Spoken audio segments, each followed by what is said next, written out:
अस्सलाम वालेकुम dear student, कैसे हैं आप लोग। उम्मीद है आप सब लोग खैरियत से होंगे। हम लोग एक्सरसाइज 1.1 कर रहे थे, उसके सेकंड क्वेश्चन को देखते हैं कि उसमें आपके पास क्या है। सेकंड क्वेश्चन में आपके पास है कि फैक्टराइज द फॉलोइंग, यानी आप लोगों ने इनके फैक्टर बनाने हैं जो आपके पास क्वाड्रेटिक इक्वेशन दी गई हैं। तो आइए देखते हैं पहला क्वेश्चन आपके पास क्या है। पहले क्वेश्चन में आपको दिया गया है x² - x - 20 = 0। अब आपके पास जो 20 है इसके कौन कौन से फैक्टर होते हैं। 1 है, 2 है, 4 और 5 हैं, 10 और 20 खुद है। अब आपने करना ये है कि जो पहली और आखिरी वैल्यू है यानी ए और सी को मल्टीप्लाई करना है और उससे जो आंसर आए दरमियान में यानी बी की जगह पे आपने कुछ ऐसा प्लस माइनस करना है कि आप मल्टीप्लाई करो तो आपको ए और सी को मल्टीप्लाई करने से जो आंसर मिला है वो मिले, और प्लस माइनस करो तो जो बी की वैल्यू है वो आपको मिल जाए।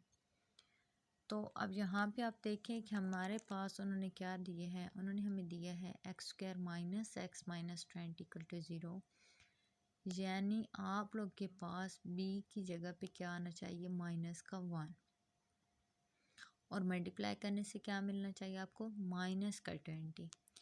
तो यहाँ पे आप लोगों ने इस बात का ख़ास ख्याल रखना है कि जो साइन है उन पे इफेक्ट ना पड़े। हम बड़ी वैल्यू के साथ माइनस का साइन ले रहे हैं और वो इस वजह से ले रहे हैं कि जब हम मल्टीप्लाई करेंगे तो हमें मल्टीप्लाई करने से माइनस का मिलेगा आंसर, और प्लस माइनस करने से भी हमें बी की वैल्यू नेगेटिव मिलेगी या माइनस मिलेगी। अब यहाँ पे आपके पास क्या है कि x² - 5x + 4x - 20 हम कर रहे हैं, और वो हम क्यों कर रहे हैं, क्योंकि जब हम 5 और 4 को मल्टीप्लाई करते हैं तो हमारे पास क्या आता है, 5 और 4 को मल्टीप्लाई करो तो 20 आएगा, लेकिन हमें कैसा 20 चाहिए, माइनस का। तो हम क्या करेंगे, माइनस के 5 को 4 से मल्टीप्लाई करेंगे तो हमारे पास क्या आएगा, माइनस का 20। और माइनस के 5 में से 4 को जब आप माइनस करोगे तो आपके पास क्या बचेगा, माइनस का 1। तो यूँ हमारी रिक्वायरमेंट हुई पूरी। अब हम कॉमन लेते हैं, पहली जो दो वैल्यू हैं उनमें से हमारे पास क्या चीज़ कॉमन निकल रही है, x, क्योंकि x जो है वो 5 के पास भी है और x² के पास भी 2x हैं, तो वहाँ से आप एक x इजीली कॉमन ले सकते हैं। हम x कॉमन लेते हैं, जब हम x कॉमन लेते हैं तो जिसके पास 2x थे उसके पास कितने x रह जाएंगे, 1x, और 5 के साथ ऑलरेडी एक ही x था तो वो हमने कॉमन ले लिया तो 5 आपके पास अलग हो गया।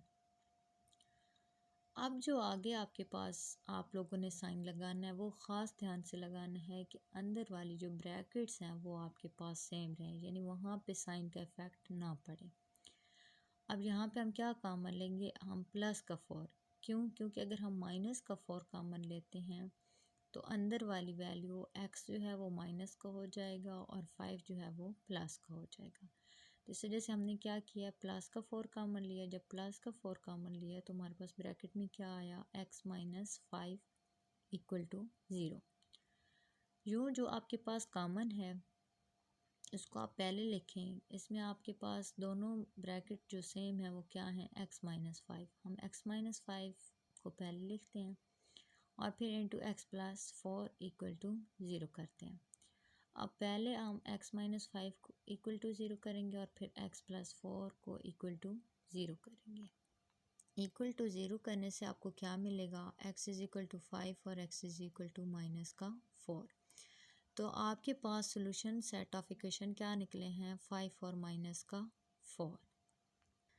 सेकंड क्वेश्चन देखते हैं। सेकंड क्वेश्चन में आपके पास क्या है, 3y² = -y × y - 5। अब ये क्वेश्चन आप देखें तो ये आपको स्टैंडर्ड फॉर्म में नहीं दिया गया, और जब आपको क्वेश्चन स्टैंडर्ड फॉर्म में ना दिया जाए तो पहले उसको स्टैंडर्ड फॉर्म में लेकर आना है। स्टैंडर्ड फॉर्म में लाने के लिए हम क्या करते हैं, हम कहते हैं कि पहले y को अंदर मल्टीप्लाई करते हैं तो हमारे पास क्या आएगा, 3y² = y² - 5y। अब 3y² है, वाई स्क्वायर माइनस 5 को इक्वल की दूसरी साइड पे लेके जाते हैं तो हमारे पास क्या आता है 3y square minus Y square plus 5y equal to 0। 3y में से -1 को जब माइनस करोगे, -1y है, वाई स्क्वायर है, तो उसको माइनस करोगे तो आपके पास क्या आएगा 2y square plus 5y is equal to 0। अब इसमें तीसरा फैक्टर चूँकि नहीं है, इस वजह से हम क्या करते हैं, इसमें से जस्ट y को कॉमन लेते हैं। और जब हम सिर्फ इसमें से y को कॉमन लेंगे, जब इसमें सिर्फ y को कॉमन लेते हैं तो हमारे पास क्या आता है y into 2y plus 5 equal to 0। पर y इक्वल टू 0 कर लेते हैं, फिर 2y प्लस 5 इक्वल टू 0 करते हैं। अब हमारे पास क्या है y इक्वल टू 0 और 2y इक्वल टू -5 आएगा। जब 2y इज इक्वल टू -5 आएगा और हमें सिर्फ क्या चाहिए y, तो हम क्या करते हैं 2 से डिवाइड करवा देते हैं दोनों साइड पे। डिवाइड करवाने से 2 से कैंसिल हो जाएगा और y की वैल्यू आपके पास क्या आ जाएगी -5/2। हमारे पास सॉल्यूशन सेट क्या निकलेंगे 0 -5/2। ये दो हमारे पास इक्वेशन के क्या निकल आए हैं, सॉल्यूशन सेट निकल आए हैं। अब आपके पास नेक्स्ट क्वेश्चन में क्या है 4 - 32x is equal to 17x square. अब आप देखें, सबसे पहले नज़रसानी करें तो हमारे पास जो क्वेश्चन दिया गया है ये स्टैंडर्ड फॉर्म में नहीं है, और जब क्वेश्चन स्टैंडर्ड फॉर्म में ना हो तो हम उसे सॉल्व नहीं कर सकते। तो सबसे पहले हम क्या करते हैं, इसकी स्टैंडर्ड फॉर्म बनाते हैं। 17x स्क्वायर को उधर ही रहने देते हैं और 32x और 4 को दूसरी साइड पे लेके जाते हैं, तो आपके पास क्या आएगा 17x square plus 32x minus 4 equal to 0। अब यहाँ पे आप लोगों ने 17 को जब 4 से मल्टीप्लाई किया तो आंसर क्या आया 68। तो हम लोगों ने 32 की जगह कुछ ऐसा प्लस माइनस करना है कि 32 भी हमें मिल जाए और 68 भी मिले। हम क्या करते हैं 17x स्क्वायर प्लस 34 में से 2 को आप माइनस करोगे तो 32 मिलेगा, और जब आप उसको मल्टीप्लाई करोगे तो आपको क्या मिलेगा 68। अब हम क्या लिखते हैं 17x square plus 34x minus 2x plus 4 equal to 0। जब आपके पास ये आ गया 17x square plus 34x minus 2x plus 4, तो अब यहाँ पे आपके पास क्या आएगा, जो पहली वैल्यू में से आप कॉमन लोगे तो आपके पास क्या कॉमन निकलेगा 17 इस वजह से और x साथ में निकलेगा क्योंकि पहले जो वैल्यू है इसके पास 17 है और 17 के टेबल 34 पे जाता है।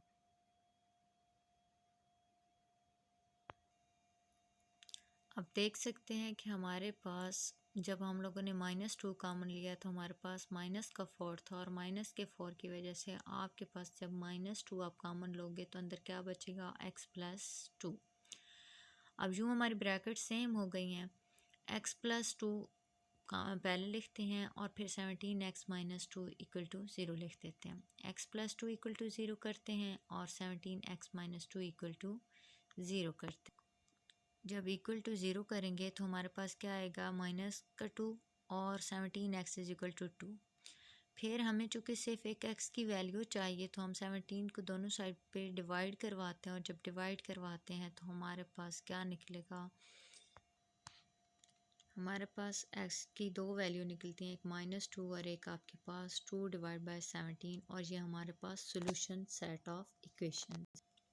आगे आपके पास फोर्थ क्वेश्चन है। फोर्थ क्वेश्चन में आपको क्या दिया गया है x square minus 11x is equal to 152, और ये भी आपके पास स्टैंडर्ड फॉर्म में नहीं दिया गया। पहले इसको स्टैंडर्ड फॉर्म में लेकर आते हैं तो आपके पास क्या आएगा x square minus 11x minus 52 equal to 0। 152 को दूसरी साइड पर लेकर गए तो माइनस का आ जाएगा आपके पास 152। अब आप देखें कि आपके पास x स्क्वायर तो 1 है लेकिन c की वैल्यू क्या है 152। 152 के ऐसे दरमियान में यानी b की जगह पे आपने कुछ ऐसा प्लस माइनस करना है कि आपको माइनस का 152 मिले। तो हमारे पास दरमियान में 11 है तो हम क्या करते हैं कि हम इसके पॉसिबल देखते हैं कि हमारे पास कौन सा है। तो सबसे पहले हम क्या करते हैं कि 19 और 8 को मल्टीप्लाई करते हैं। हम देखते हैं क्या हमारे पास 152 आता है। अगर आता है तो क्या इसको प्लस करने से हमें वो चीज़ मिलेगी या माइनस करने से।